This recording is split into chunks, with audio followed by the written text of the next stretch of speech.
اعوذ باللہ من الشیطان الرجیم، بسم اللہ الرحمن الرحیم۔ تو آج ہمارا ٹاپک ہے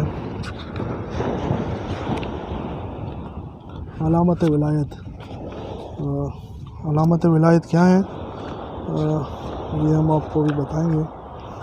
علامت ولایت میں ہے غذائے اولیاء کیا ہے، یعنی اولیاء اللہ بننے کے لیے اس کی غذا کیا ہے۔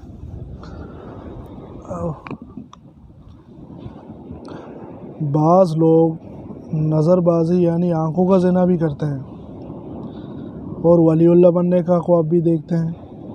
یہ کیسا خواب ہے؟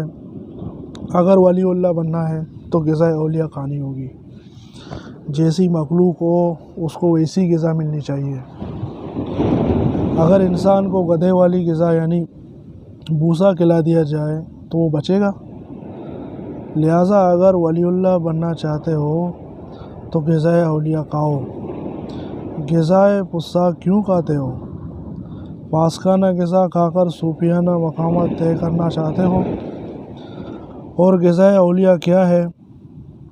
گناہ چھوڑنے کا غم اٹھانا، گناہ چھوڑنے کا غم اٹھانا، جیسے بد نظری نہیں کی یعنی کسی حسین سے نظر بچائی تو دل پر چوٹ لگی، زخم لگا۔ جیسے بد نظری نہیں کی یعنی کسی حسین سے نظر بچائی تو دل پر چوٹ لگی، زخم لگا۔ زخم حسرت آزار کھائے، زخم حسرت آزار کھائے، تب کہیں جا کے ان کو پائے ہیں، تب کہیں جا کے ان کو پائے ہیں۔ ان حسینوں سے دل بچانے میں، ان حسینوں سے دل بچانے میں ہم نے غم بھی بڑے اٹھائے ہیں۔ یہ اختر کے اشعار ہیں۔ اس زخم حسرت سے اور غم سے اللہ ملتا ہے۔ گناہ چھوڑنے کا یہ غم غذائے اولیاء ہے۔ عبادت تو دونوں کی غذا ہے، عبادت تو دونوں کی غذا ہے، یعنی اولیاء اللہ اور فاسقین دونوں عبادت کرتے ہیں۔ جو چیز بین الفساق اور بین الاولیاء مشترک ہو وہ اولیاء کی امتیازی غذا کیسے ہو سکتی ہے؟ جو غذا یعنی عبادت بین الفساق اور بین الاولیاء ہو، جیسے حج و عمرہ اور ذکر و تلاوت، یہ بین الفساق و بین الاولیاء غذائیں دونوں کی مشترکہ غذا ہے۔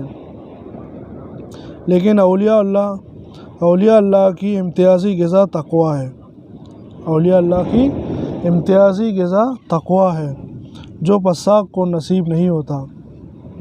اللہ تعالیٰ فرماتے ہیں، ایک آیت ہے اس کا ترجمہ ہے، ہمارے ولی تو وہی ہیں جو گناہوں سے بچتے ہیں، ہمارے ولی تو وہی ہیں جو گناہوں سے بچتے ہیں۔